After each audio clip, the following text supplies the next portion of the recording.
Well, before any of this happened, I knew very little about it. The phenomena of ufology or lights in the sky or flying saucers. I pretty much concluded that it was pretty much science fiction. Once this happened to me, once I started to realize that what had happened was real, then I started to become aware of the realities of other people and other situations, and that this has been going on for possibly thousands of years.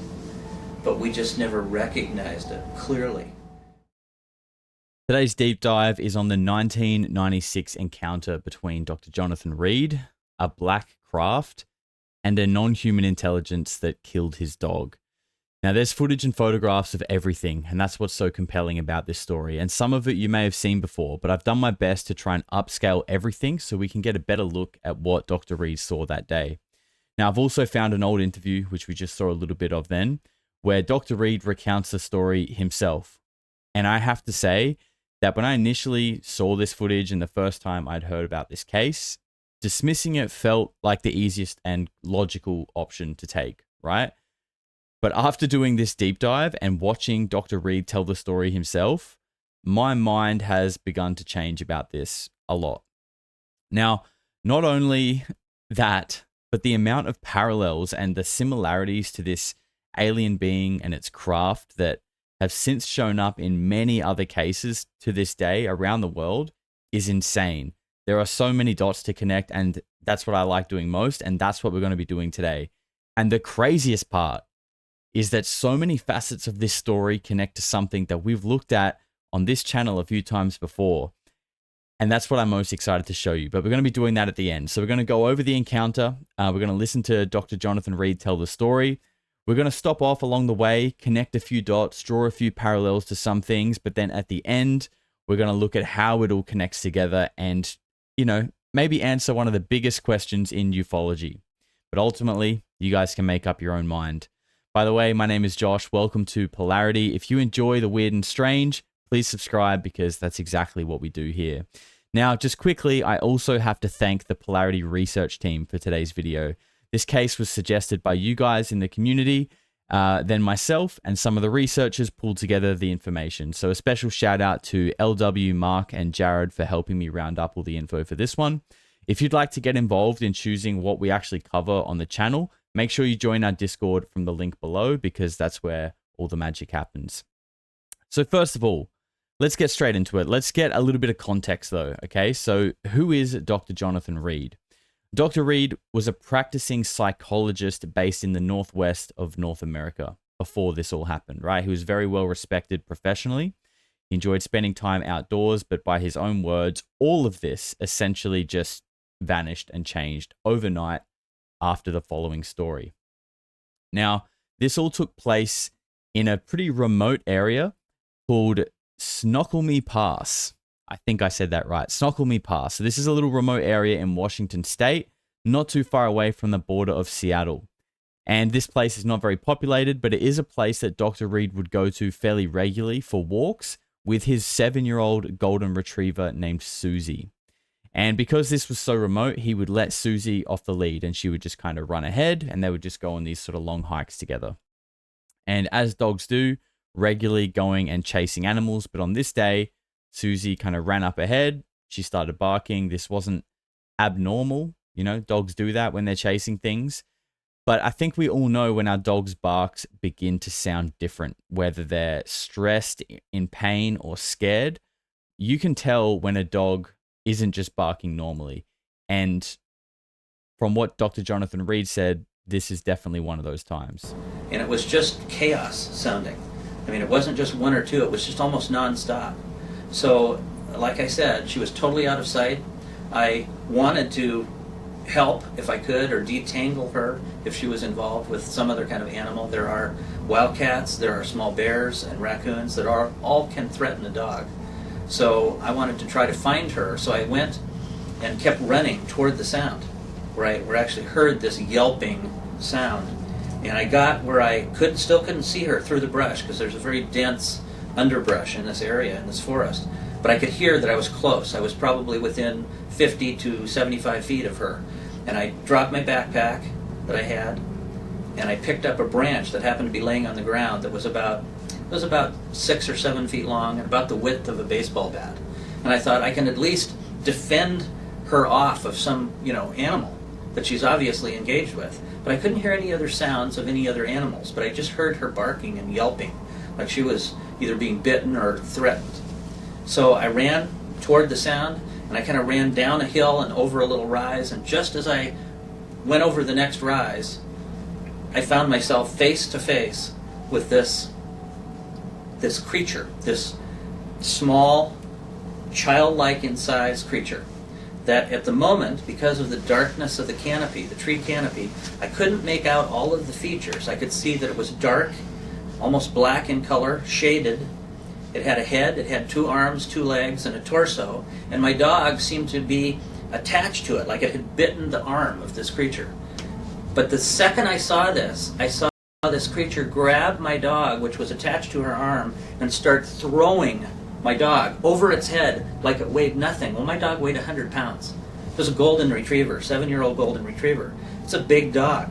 Well, this was being thrown back and forth so quickly, like there was no weight at all. My perception from where I was standing looked like Susie had bit its arm. Okay. But it also looked like the black arm, later I found out, it was covered with this material, similar to a suit, similar to like a running suit, okay? Skin tight, but black. I mean, covering its hands, its arms, its legs, its torso, even its feet. The only thing that was exposed was its neck and its head.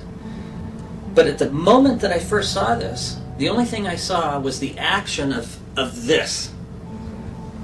But as I think about it, either Susie, my dog Susie, was biting its arm, but then it almost looked like this black material crawled up across her head and was grabbing her, but on the same arm. So it looked like another appendage, almost coming from the suit, like a pseudopod reaching across her head, and then this, in the motion, was this. So to me, it looked like it had ripped. I saw one side of her jaw in this hand, the top of her head, and this hand looked like it had the bottom of her jaw. Now maybe this other appendage or this suit was really what was holding that side, not his hand. I don't know.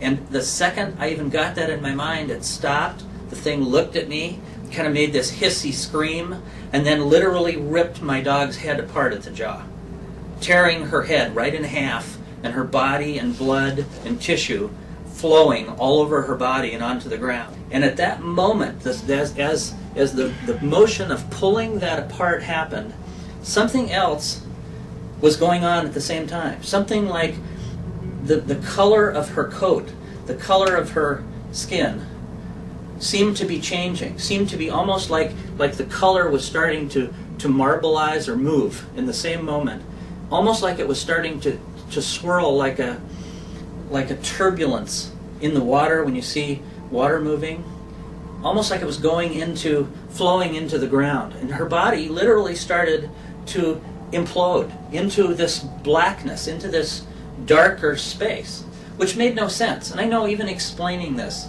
over the years, it makes no logical sense. But that's what I saw. I mean, that's exactly what it looked like to me. Her body literally folding in on itself and disappearing into this blackness, which then became like an ash, like a gray or white ash. And when it actually was, it's like it disappeared into this powder, into this ash. And it all happened within just a second. And at the same time that was happening, I was swinging with this makeshift bat. It wasn't a stick. It was as big around as a baseball bat and about 6 feet, 7 feet long. And I hit it as hard as I could. I wanted to stop this action. I did not want to see what I was seeing. It was traumatic. It's the worst thing I've ever seen. It struck him on the left side back quarter of his skull. When it hit, there was a sound, there was an impact. I could tell when it hit. I almost missed. I almost missed him because of everybody's movement. But I heard the impact. I could feel it in the bat itself. And then he kind of put his head back and screamed. Had this really painful scream. After the contact. After the contact. And I screamed at the same moment, or half a second later, in anger, in triumph, that I struck him. You know, I mean, I was defending my dog. I was defending myself. You know, people have written and said, you know, if I came upon an alien or another creature, you have to love them and you have to bring them into your heart. Well, hey, I'd be more than happy to bring them into my heart if they're not killing something in front of me. I mean, I thought I was next. I don't know what else was in my mind. But it was, I mean, it was traumatic, it was fearful, and one of the worst things I've ever witnessed. So, with where we're at now, we're getting told that this alien essentially killed his dog, ripped it open, and his dog then evaporated into what sounds like a black hole, and then he killed the alien. Now, this is already sounding extremely hard to believe, right? First of all, I just want to say, if this is a fake story, coming up with terms like it disintegrated into ash into a black hole is not the best way to get someone to believe you. Now, that doesn't mean it's true or not, but these are more the kind of things I think people should be thinking about, rather than just hearing something that sounds hard to believe and dismissing it because of that. Thinking about the story that's being told, the motives and the reasoning behind it being either a lie or not. Because if this is real, the footage you're about to see is potentially one of the very few up close and personal videos of a non-human intelligence. And remember, this isn't coming from the military, right? But the military aren't the only people to have these experiences and these up close encounters. This is coming from someone who, by his own admission, has zero interest in any of this stuff prior to that day. And, you know, it's funny, right? Because it's so easy to write off the non-government or the non-military people as just like a lunatic. They're just a crazy person. They just want attention because that's the social conditioning. But also at the same time, everything from the military or the government has this weird feel like it's controlled and we're being drip fed, and it just kind of reeks of a psyop at the same time. But this video that you're about to see is anything but controlled. This feels very raw. It feels real. And the emotion that is in the footage is something that I think would be extremely hard to replicate to this degree. So the footage you're about to see is all from the original encounter shot by Dr. Reed. And remember, this is 1996 technology. Like I said, I've done my best to upscale it, but this was taken in an adrenaline-fueled panic. So the stability isn't great, but the footage we get later when Dr. Reed gets home and films this being, it becomes much, much clearer.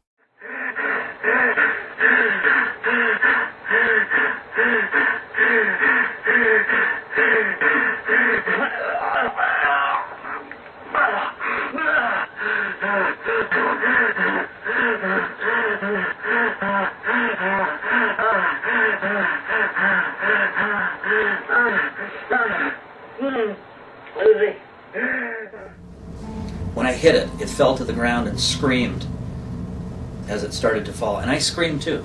I screamed too. In fear, in desperation, I don't know, in anger. Because I was angry about what I saw. But instantly I was sick. I fell to the ground, on my knees, on my hands. I couldn't breathe right. I felt like there was a pressure on my chest. I was starting to hyperventilate. I was sick to my stomach. I couldn't control my bowels or my bladder. Everything let go at once. And if anybody's ever had any part of that condition, you know how you feel. You know that you are just absolutely paralyzed in that moment with a crippling sickness. Well, I'd never been that sick, ever, in my life. I didn't know what was going on. Because everything happened so fast, so quickly, I'd never experienced anything like that feeling in my body, let alone something that ripped my dog apart. Now, some people have said, well, maybe it was a psychosis that you had, an illusion. Maybe something happened that was really too psychologically damaging that you couldn't recognize the reality of what was going on. Like maybe my dog had been killed by a bear, and my mind just recreated this fantasy. Well, I know that isn't true. I've played it over and over in my mind. I've tried to rationalize it away. I've tried to, at the moment it happened, I tried to deny that any of this was happening. I didn't want to believe that I was in this state, in this physical condition, that I had witnessed it. And I was sick. I was on the ground. I couldn't get up. My muscles were like paralyzed in the point that I had no strength to get up. And everything seemed foreign. Everything seemed strange at that moment. I mean, even the sounds, the normal sounds in the forest, were gone. How could this be happening? I kept asking myself, what is this? Is this the condition of my being sick? My body is in such peril? Am I dying for some reason? I mean, I was a doctor. I was a medical doctor. I understand that your body can go into trauma and go into shock and create situations that you can't rationalize out. And I was trying to imagine this must be what is happening to me.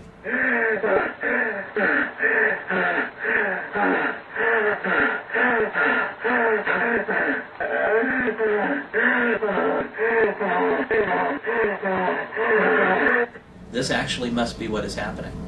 But the fact that I would turn around and there within 3 feet of my face was this thing that had killed my dog. And now I could see that it wasn't a child, you know, and I could see its face, I could see the blood from its skull where I had hit it, that it had breached its skull. There was cranial matter literally laying on its skin and on the ground beneath it. And there was a lot of blood. It wasn't moving, it wasn't breathing, and as far as I was concerned, it was dead, and I was happy that it was dead.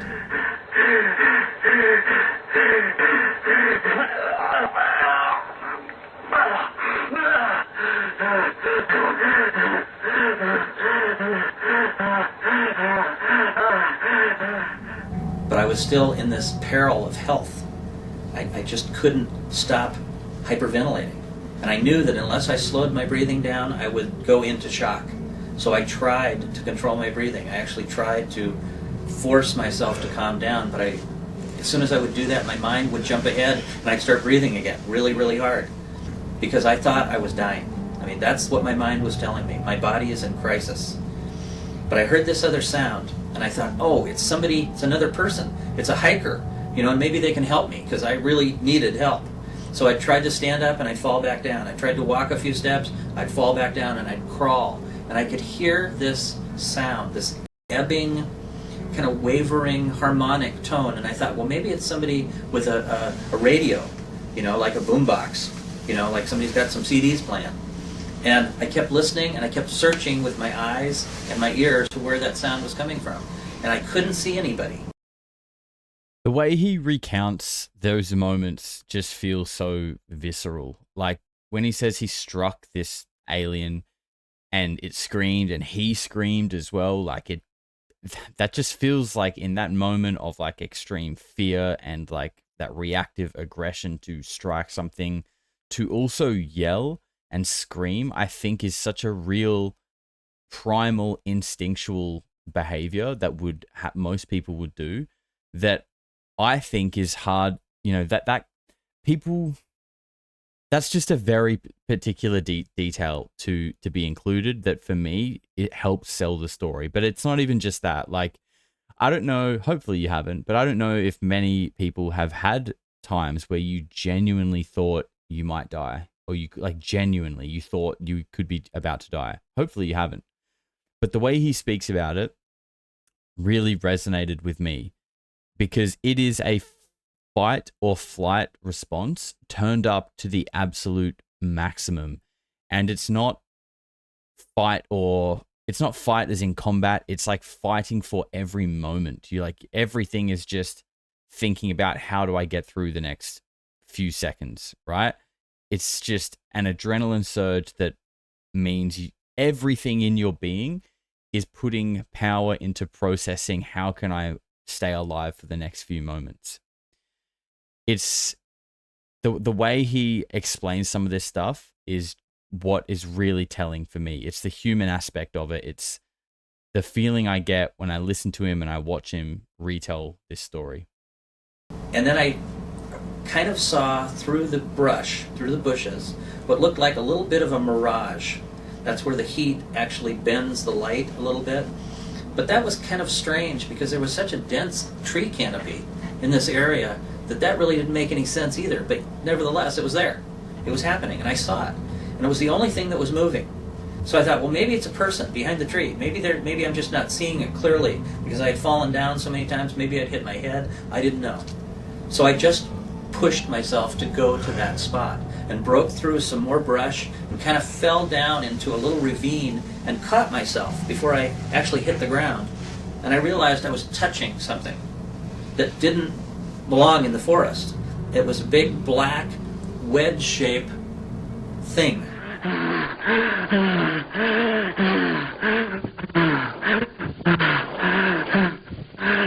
This is the black object we call the obelisk. Dr. Reed called the obelisk. Come on, work. Come on. I can't believe it. Had 6 definite sides. Definitely black, felt like granite or marble, and it was cold, like dry ice. In fact, I ripped some of the skin off my hand from where when I leaned against it, fell against it, it actually pulled the skin off the inside of my hand. So I know that it was that cold. It wasn't hot. But I fell back down, I walked around it, and then I realized this thing is not touching the ground. This thing is just not moving at all, just stationary, absolutely anchored to the air, about 3 feet off the ground. Well, now nothing made sense. None of my logic made any rational sense to any of what thing that I saw, what I was experiencing, what had just happened to my dog, nothing. So my mind was literally spinning, trying to find something logical, trying to find something to grasp that made sense. And the more I moved, the more I realized none of this is making any sense. It was just survival. And so I immediately thought, water, I need some water, I'm breathing hard, I need to slow down. That'll work. So from minute to minute, my thought process was directed just to the next thing, not to the whole picture, not to, well, what am I going to do in the next 2 hours? I was worried about living for the next 2 or 3 minutes, thinking that I was either going to pass out from breathing so hard, or that maybe I had some other kind of trauma, like brain trauma, a hemorrhage or something that I wasn't aware of. So I got the water, got to the pack, had to take out my cameras that I had that were in the pack, because every time we went in the forest, we'd either see some kind of wildlife, like we saw some deer earlier when we got out of the car, and I took a couple of pictures. I'm an amateur photographer. I always did it. They were always some kind of camera somewhere, and that's why they were there.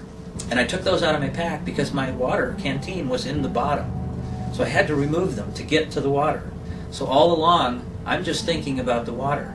And I'm drinking, I get the water out, I drink the water, and I start to relax, and I start to calm down a little bit. And while I'm sitting there, I'm thinking, cameras. My cameras are here. I need to take a picture of this. I need to take a picture of this black thing. I need to take a picture of this because I don't really think it's there. I don't think it's going to be photographed because I think it's an illusion in my mind. And I kept finding comfort in trying to convince myself that none of this was real, that none of this had happened, and that I was just faced with some kind of personal, physical trauma that I was experiencing, maybe a brain hemorrhage, maybe something, like a stroke. But that's where my mind was at. It wasn't dealing with the reality of what really was there, because I didn't know what it was. I didn't know what the creature was. I didn't know what this black shape was. I had no idea. And my mind really didn't want to go there. It really wanted to go just to preserve my health. And that was really what was going on. Just physically calm down so that I didn't die. Because that's what I felt like. I felt like I was going to die. So you might have heard, when we watched that footage, you might have heard a bit of a narration. So that was not Dr. Jonathan Reed talking. I had to get that video from another video, which was someone else talking about it. So I just wanted to clear up that's all that was. But these photos and that footage are really interesting for a couple of reasons. Now, Jonathan Reed, in this story initially, never even referred to these things as a craft. He called them the obelisk or even the monolith. But I think the obelisk is the term that he sort of usually went with. So let's talk about these. First of all, it's very interesting that not only do we have photos, but we have footage of this thing with these sort of reeds and these vines in front of it. Now, for a photo, it could be replicated much easier and be fake, but the fact that we have the footage as well given the time that this has taken, I find it extremely hard to believe that this has been faked. Okay. It definitely wasn't a 3D built scene back then. It would have had to have been 2D composited and rotoscoped. And that's just such an extremely tedious task. I don't even know if we had the technology to do that at that level back then. But to me, the fact that we have both the photo and the video showing these, not only these little reeds in front of the craft, but the way the lighting is hitting the craft matches the environment perfectly. Especially in the footage, again, if this was a 3D composite, something like that in this kind of environment would be tough to light. But it all seems to line up perfectly. So that's one thing that I found very interesting. The other thing is that recently we've actually heard of someone pretty much detailing this exact same shape of craft to a T. That was one. There's Can you describe what he saw? I think I can. I want to be careful that I don't, because again, I haven't had what I have approval to talk about. I've spoken about. Let me preface this by saying I still have my security clearance, and on occasion I still will consult for the U.S. government, and so I want to be very mindful. I have no problem going up all the way to the line. Right, understood. But if I put up, a pinky toe over that line, they're Right. they're going to get me. But it was a wedge-shaped craft. Wedge-shaped. Wedge-shaped, like triangular, but yeah, like a wedge. Like I don't know how else to describe it. I could draw it for you if you want. You want me to draw it? Sure, you can. Yeah. So give me a second. So just like a wedge that you would like split wood with, like that kind of a wedge? Yeah, but it was silver metallic, and like a diamond maybe. That's a better way to describe it. Like a diamond almost. And it looked kind of like that. Really, it's Okay. just a little. And that kind of shape is something that's been reported multiple times. So that was the first time I ever saw something like that. Now, it's clear why Lou never pursued a career in art, okay? We can see that. That's crystal clear. But when we put this attempt at a drawing up against the photos from Jonathan Reed, there is a crazy resemblance there. And honestly, that is, like I said, this is just the beginning of it, and we're going to come back to more of this after we finish Jonathan's story. But I do just want to quickly say as well that it's interesting that Lou used the term wedge when I'm fairly sure Jonathan Reed uses that exact term throughout his story as well. So let's continue on. Let's keep going, and let's work out how Jonathan Reed ended up with this non-human being in his house. They've tried to blacklist me. They've tried to make me out as a crazy man, some insane person, motivated for who knows what reason. I let everyone judge for themselves. If this experience happened to you, how would you deal with it? That's the question I always ask everybody else. I am not trying to convince anybody that anything happened. I don't want to convince anybody. I'm not trying to convince anybody. I'm not trying to prove any of the evidence anymore at all. I stopped all of that 6 years ago because we had the proof. We had the scientific evidence proven. What the DNA told us, what the blood and tissue samples told us, because I took this creature home from the woods. I wrapped it up in a thermal blanket that I had and literally carried it back to my Jeep as sick as I was because it was very light, and I didn't want to leave it there. I was afraid. I thought maybe I'd murdered something. I wasn't thinking clearly. I just thought, I'm going to take it with me. And I took it with me.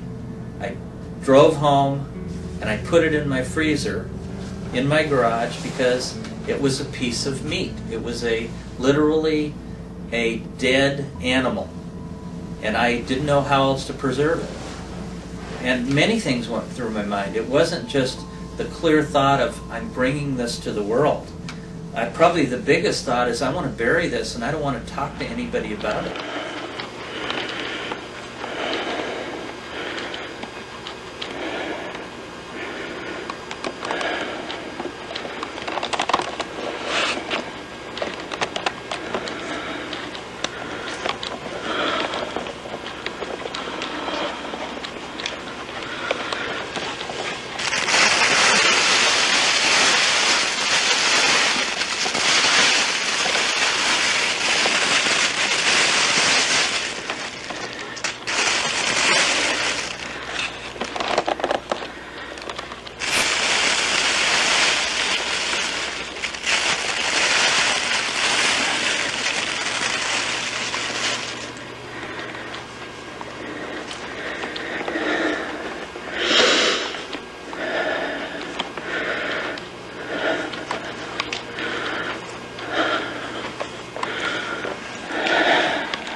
Now, let's stop off here and talk about that. Now, even with the upscale, the footage still isn't great. I know, but we do have some photographs that are much, much clearer. And we'll want to do some comparisons between this and some other things that we've seen, namely being the Nazca mummies.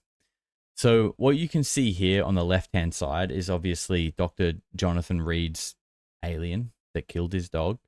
And on the right-hand side is one of the Nazca mummies, okay? Immediately we can see a very similar eye, nose, and mouth facial structure. Now, what someone did with this is they overlaid the same texture or the same color of skin. And it looks crazy similar. Obviously, they've put the iris in there as well. But something to point out here is that they haven't adjusted the texture of the being. If we skip back again, take a look at all the little lines and points and rivets. They don't change.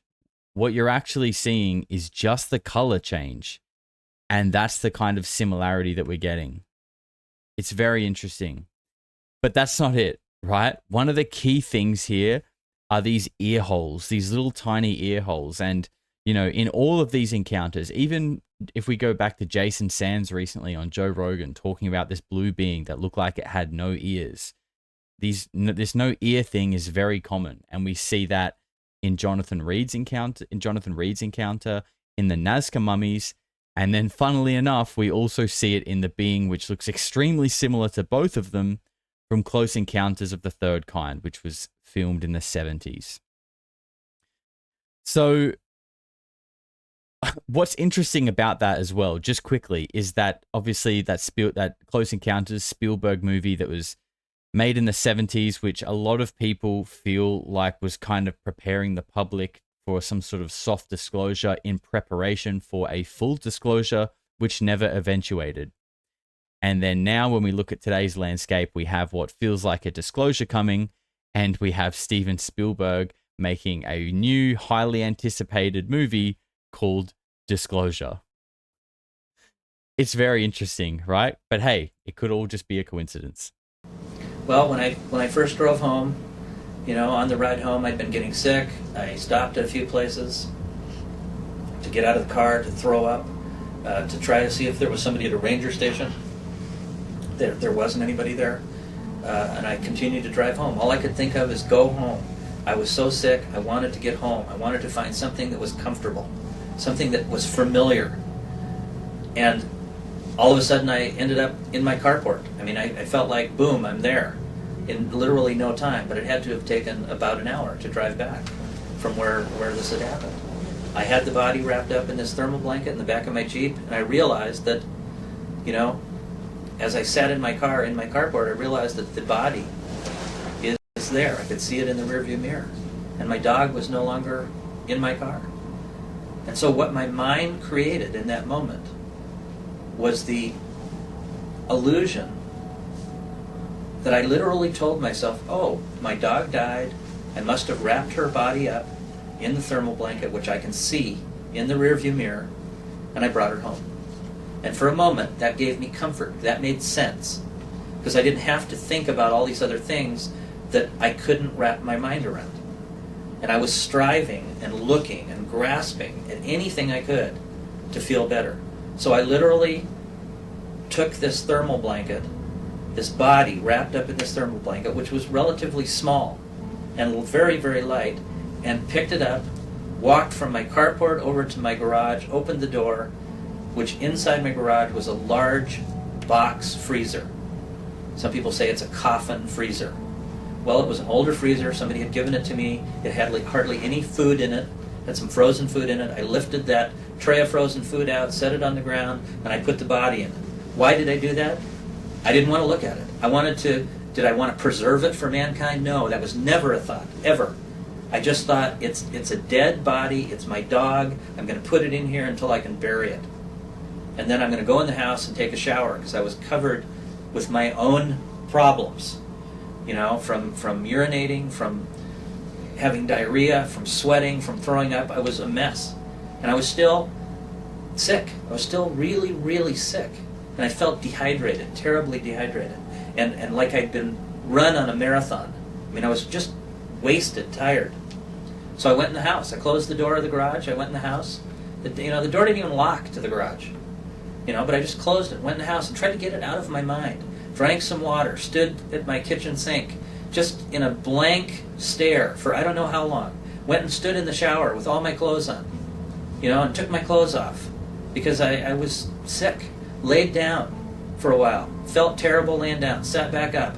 Got up. Stood at the sink for I don't know how long. Drinking water. Trying not to think about anything. I mean, I was really not wanting to comprehend anything. Just zoning out. And finally I kind of sat down and I thought, well, I need to call somebody. And I just need some contact. So I tried to call my girlfriend. She wasn't home. Left her a message. I'm home, call me. I didn't feel like saying what had happened because I didn't really want to go there. Maybe my mind just really did not want to go there. I called a good friend of mine, Gary, and he wasn't home, but I left him a message, a little more detail. I said, something's happened. I need to talk to you. I need your help. And I really feel terrible. My body, like I have the flu or I have something is happening. I'm sick. And finally my friend called. I said, you got to come over here. My dog is dead, Susie. I mean, he knew my dog. I'd had my dog for a long time. And he said, oh my God, what happened? And I said, well, just come over here. And I really didn't want to talk about it, but I knew I needed somebody, because I thought, well, maybe I need to go to the hospital. Maybe this is worse, and I didn't want to be alone.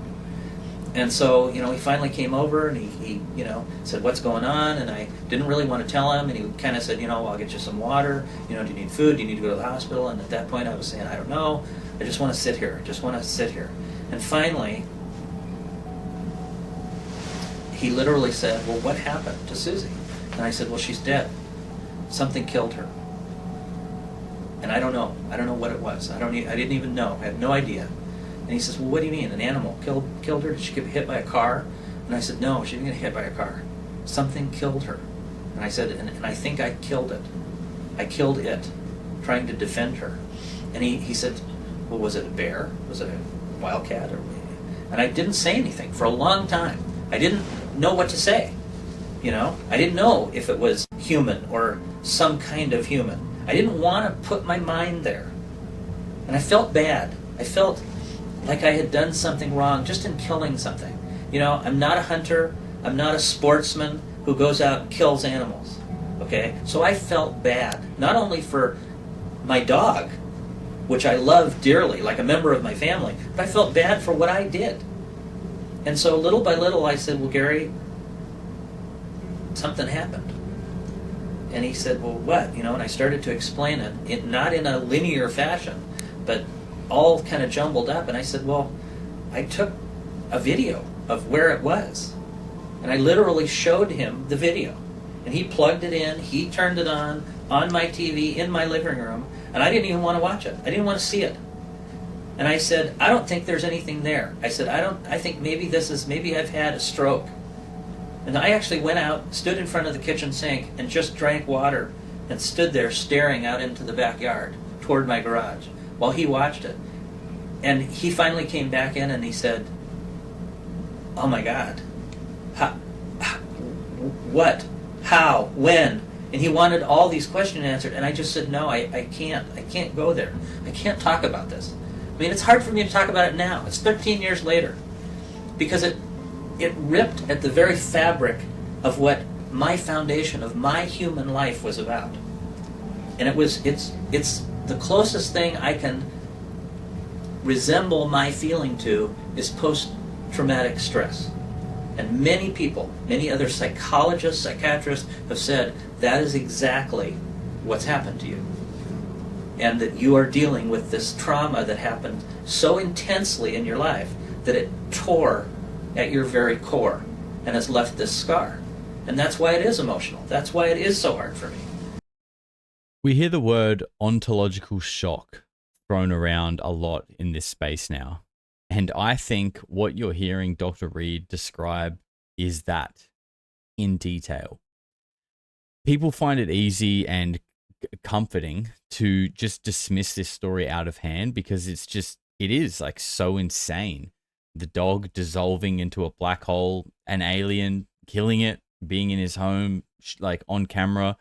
It's so wild, it's crazy, it's so hard to believe that it's real. And I think what Jonathan Reed is explaining here is what happens to your mind and your body when something that is so insane and so wild and so crazy and hard to believe actually happens in front of your eyes.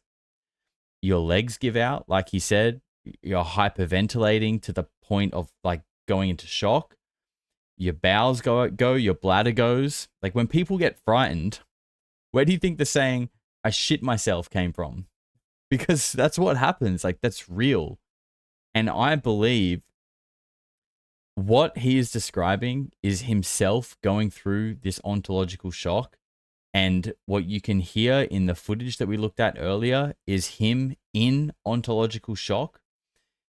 And I think, whether people realize it or not, that if we get the catastrophic disclosure where all of a sudden things that look like this are everywhere, doing things that we can't compute in our ape brains, then we will potentially, I'm not saying you guys watching this, you know, we're all a bit more clued on. We would maybe be a little bit more prepared. But for people who have no interest in this topic, like Dr. Jonathan Reed did before this, that's the kind of reaction we're going to get on a global scale. And that's probably why it gets called catastrophic disclosure. But Gary saw it. Gary saw the tape, and he said it's on the tape. It's there. And I just said, no, it can't be there. I don't want to believe that it's there. And he said, well, where is it? Where is Susie? And I explained kind of what happened. I said, I don't know. She just disappeared. She just went into this void. And of course, he started not to believe me. And that made me a little bit irritable, but it also made me comfortable in a weird way, because that's what I wanted. I wanted to not believe it either. I really wanted to convince myself that it didn't happen. And I said, well, you know, her body is wrapped up. I guess I brought it home. I guess it's in the freezer. I put it in a thermal blanket.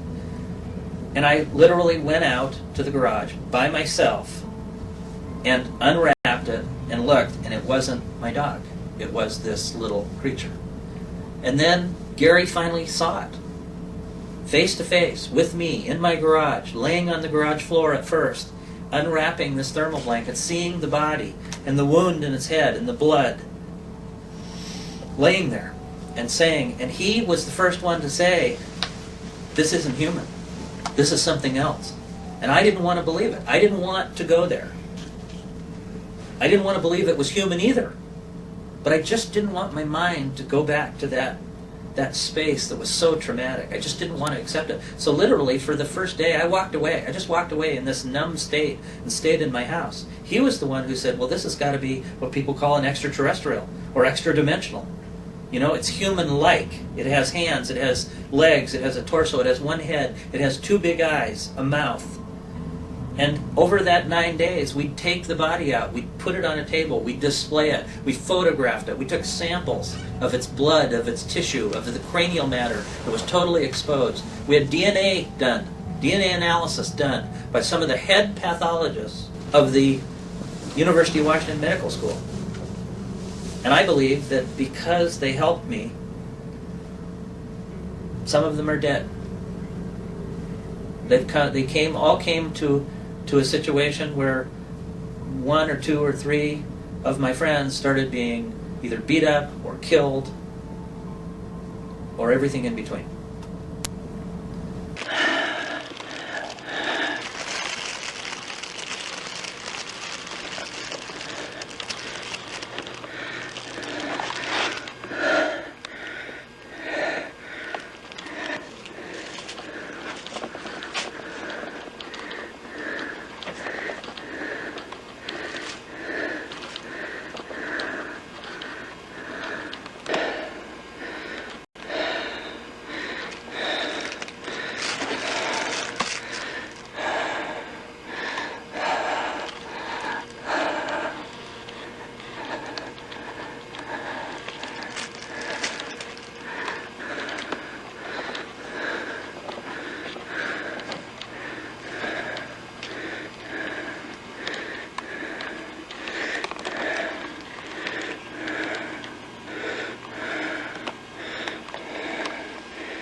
I ran away. I left the country because I didn't want to put this on anybody else and on myself. I was afraid for my life. And I was afraid for what they were doing to my friends and family. People say, well, you know, you changed your name. You lied about your name. You're damn right I lied. I changed it to protect my family, to protect my friends. I mean, people who write books change their name all the time. What's the big deal? You know, you ask anybody who's had any trauma like this, they've done the same thing. And I do it again. But I do it different this time. You know, I tried to give all this to the media. I tried to call the police. You know, I tried to get other people involved, and I did get other people involved. Other people saw the body. There's been 15 or 20 people who saw that body during those 9 days. Okay? Some of them are dead. Some of them have been beat up in their homes and threatened by people who said, you will not talk about this. This didn't happen.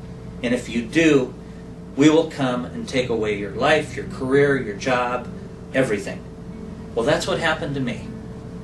I'm proof that it can happen. And I'm proof that there are still people out there are still forces out there that will ridicule you, they will harass you, they will beat you into the ground physically and emotionally to make sure that people don't get a chance to hear what I'm trying to tell you now. And there are thousands of other people in the same situation that I'm in, all around the world. Maybe they didn't have the photographs. Maybe they were smart enough not to have all the evidence that I had. And so they haven't been, you know, drugged through the mud quite as much as I have. But I'm here today to tell you we have a right to tell about what we know is true. So people being threatened, people being killed, having their careers and qualifications just deleted, none of this stuff is new. We've heard it and seen it before, Bob Lazar, etc. But if you have a sharp ear or sharp eye, there's something else that's been in this story that we've seen and heard before too. We were playing down over there on the log. Yeah? And then we saw something shiny, so we all ran down over there. And it was in the early morning?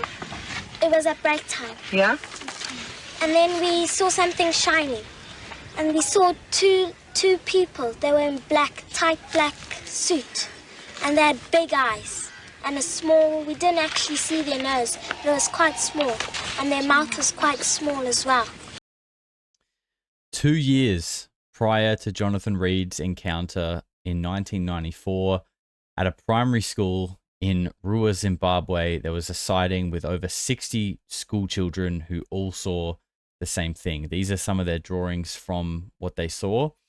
And still to this day, they stick to their story as adults. Now, I can't remember off the top of my head what that girl's name is, but she's probably the most well-documented experiencer from that day. But there are many others, and you can find interviews of her from within the last 5 years as a, late 20s, early 30-year-old woman, telling the exact same story.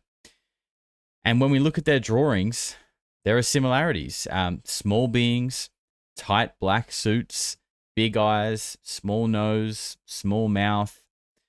I mean, if someone played you that clip of that little girl speaking and then showed you these photographs from the 1996 case with Jonathan Reed, you would just assume that she's talking about those things because she's literally explaining them to a T.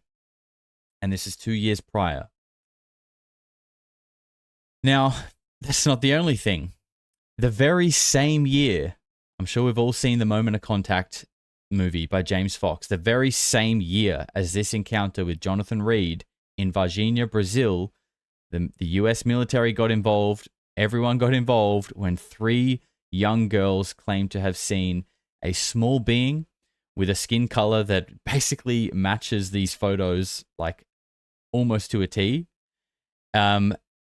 It's got the big red eyes as well, the small nose, the small mouth. It is again another case that lines up directly. And remember, when we're talking about this Rua case, we're talking about this. This is before the internet. Information doesn't travel quickly, especially not from a primary school in Rua, Zimbabwe. Okay, information is much slower back then. So the idea that these people are all copying each other is just silly.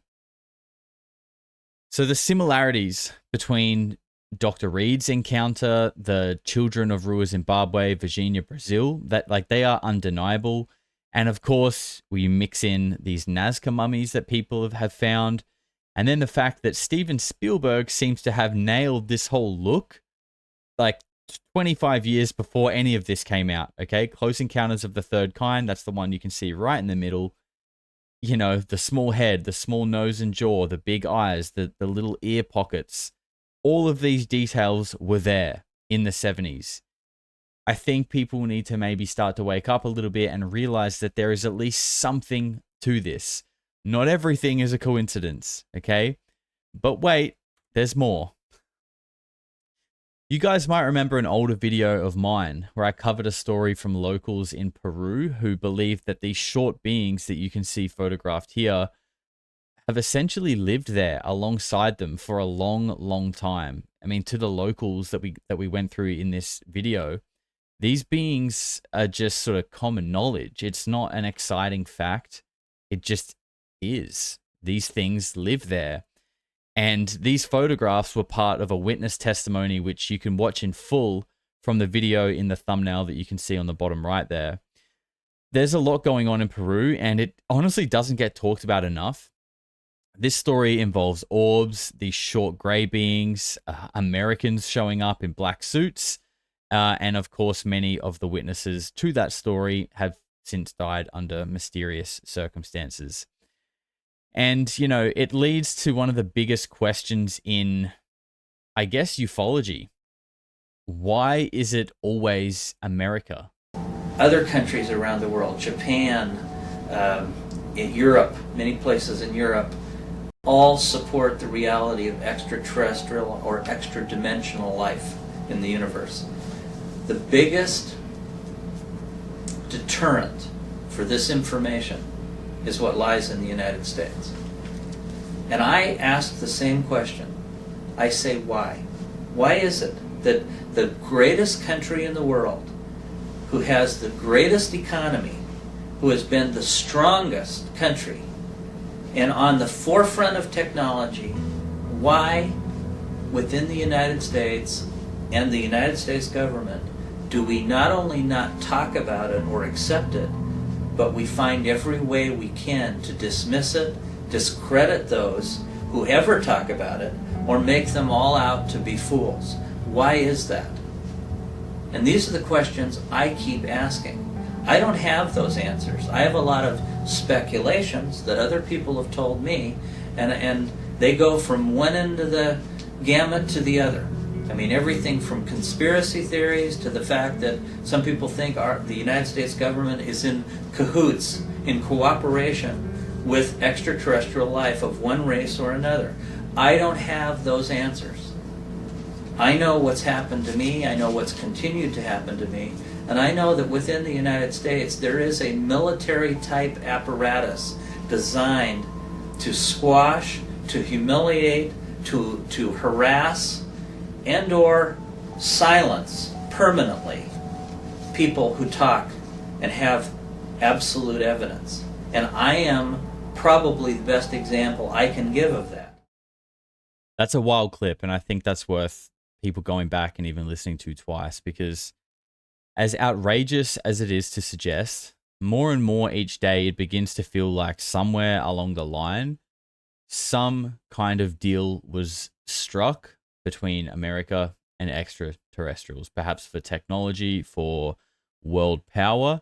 Who knows? I mean, we can only speculate on that. But what's crazy, right, is that this theory is generally said to have happened under President Eisenhower in the mid to late 50s. And this was right around the time where the UFO wave was just going bananas. In fact, it was only a few years after the UFOs were famously seen directly over the White House.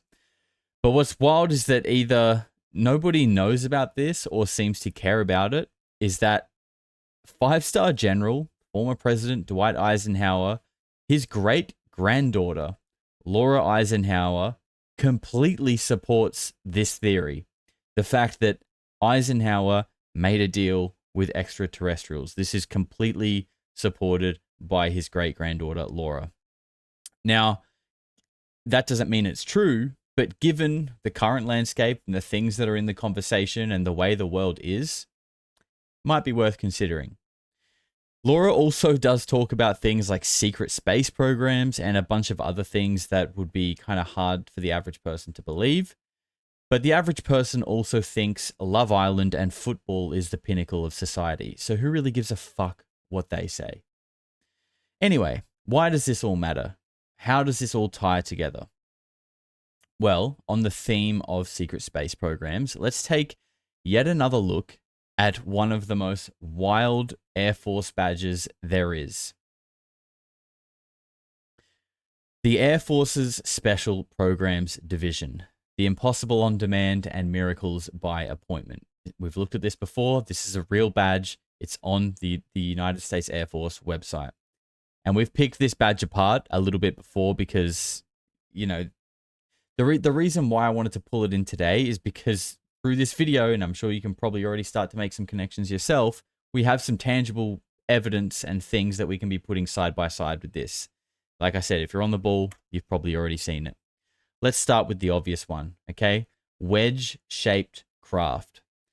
We see them flying over America, tailing what looks like a B-2 stealth bomber, or at least some kind of triangular craft. We've then got the aliens seen in the Jonathan Reed case and also the Moment of Contact, Varginha, Brazil, both in 1996 with the red eyes, which is seen on the badge as well. Now, trust me, I've tried to think, you know, are they actually alien eyes on the badge? That's so weird. Surely not. I can't think of anything else that could be other than eyes, and they don't look like human eyes. So please, if you have a better idea there, let me know. But why always America is the question we hear, right? Why are the other countries open to sharing the truth of reality, but America seemingly always wants to cover it up? Well, let's look at some of the locations that this stuff is taking place, right? First of all, Dr. Reed's encounter happened in North America, in the state of Washington, and ironically, right where those wedge-shaped craft are flying over in the badge. And then, of course, we have the red-eyed beings that were seen in Varginha, Brazil. They took place right on the side of where that dagger is striking into South America. And you know what that dagger means? Who knows? We've also got the photographs of the small beings in Peru. Now that actually, where those photos were taken was literally up the road from Nazca, where the mummies are found. And Nazca is on the other side of that dagger tip on this badge. And do you guys remember that TikTok that I did about the Pope and how he's wearing a strange humanoid figure on his robes, the exact same figure that's in the Nazca lines, or I guess it's part of the Nazca lines, but it has its own name and it's known as the Atacama Giant. Well, yeah, that's in Nazca, okay? Same place. All of this stuff is in the same place. And, you know, just like America, the Vatican is full of secrets and this unwillingness to share them. And look, just on a quick side note, both of these places share symbolism and they work together in protecting each other's secrets. They both have these weird ancient Egyptian-like obelisks out the front of their most important buildings. So again, we're left asking why. Why are almost all the other countries in the world open to sharing and learning about the existence of another life form, but America isn't? America, where crashes, cover-ups, encounters, and alleged deals have taken place for nearly a century now. I think the answer is becoming more obvious each day that they already know all about it. Okay, that's why they don't need to learn, or they're not interested in learning, because they know. And they've probably benefited from it in some way. Maybe they've learned things about technology, about reality, who knows? But I think they've also learned some harrowing truths about it along the way. Maybe they even realized the deal that they made wasn't a good deal after all. Maybe they literally got scammed. But maybe it's a scam that actually affects the whole planet. It's a scam that affects humanity. And they just haven't quite worked out how to admit it yet, or how to tell anyone that they fucked up. Or it's probably nothing. Okay? You're probably just a whack job idiot. Spends too much time looking at those goddamn conspiracy theories. Am I right? Get your tinfoil hat out of here, you weirdo. Guys, I hope you enjoyed today's deep dive. You might be shocked or not to hear that there's actually more to this case. There are more dots that connect to the modern day that I haven't really covered here. We've already clocked over an hour. But I think what I'll do is I'll cover that smaller section in a members video in an episode of After Dark. I really enjoyed the first episode of After Dark that we did, and I've been looking forward to doing another one. So this seems like a perfect thing to dig into. After Dark isn't just about that. I like to kind of get a bit personal and chat with you guys in there as well. So I'm really looking forward to that. That'll be in the members only section. So if you do want to check that out, consider becoming a member. It's $5 a month, and it directly supports me and helps me make this content as well. But as always, a like, a comment, a share, all of that stuff goes a massively long way as well. And get in there, get in the comments. Tell me what you think about this case. I've honestly never felt more convinced about something being real. And when I started to research this case, I didn't feel that way at all. And hey, you know me, I'm not married to the idea, but I'll be honest, I'm quite compelled by this case. I really do think that there is something to it. And I'd actually heard about this, by the way, and I had never paid too much attention to it, but like I said, my mind's been changed. You know, it's hard to believe, but if you did see a 4K photo of an alien, are you going to believe it? Or are you just going to think it's AI? We always find a way to just kind of dispel things that break our reality. Maybe we'll talk about it in Weird Week this week as well. But until then, be good, be kind, get outside, touch grass, and I'll see you then. Take care. Eventually people are going to say, what the hell is going on?